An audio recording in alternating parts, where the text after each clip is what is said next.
ವೀಕ್ಷಕರೇ, ಈ ವಿಡಿಯೋದಲ್ಲಿ ನಾವು ಜೀ ಕನ್ನಡ ಚಾನೆಲ್ನ ಧಾರಾವಾಹಿಗಳಾದ ಪಾರು ಮತ್ತು ಶ್ರೀರಸ್ತು ಶುಭಮಸ್ತು ಸೀರಿಯಲ್ನ ನಾಯಕ ನಟಿಯರನ್ನು ಕಂಪೇರ್ ಮಾಡಿ ನೋಡೋಣ.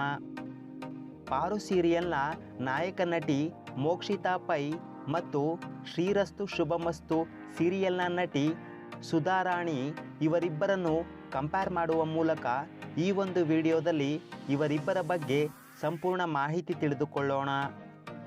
ವೀಕ್ಷಕರೇ, ಯಾರೆಲ್ಲ ಜೀ ಕನ್ನಡ ಚಾನೆಲ್ನ ಪಾರು ಸೀರಿಯಲ್ ಅಥವಾ ಶ್ರೀರಸ್ತು ಶುಭಮಸ್ತು ಸೀರಿಯಲ್ ನೋಡುತ್ತೀರಾ, ದಯವಿಟ್ಟು ಈ ವಿಡಿಯೋಗೊಂದು ಲೈಕ್ ಕೊಡಿ ಮತ್ತು ಈ ಎರಡು ಸೀರಿಯಲ್ನಲ್ಲಿ ನಿಮ್ಮ ನೆಚ್ಚಿನ ಸೀರಿಯಲ್ ಯಾವುದು ಎಂದು ಕಮೆಂಟ್ ಮಾಡಿ. ಕನ್ನಡ ಟಿವಿ ಶೋಗಳ ಅಪ್ಡೇಟ್ಸ್ ಮತ್ತು ಸ್ಯಾಂಡಲ್ವುಡ್ ಅಪ್ಡೇಟ್ಸ್ಗಾಗಿ ನಮ್ಮ ಚಾನಲನ್ನು ಸಬ್ಸ್ಕ್ರೈಬ್ ಮಾಡಿಕೊಳ್ಳಿ.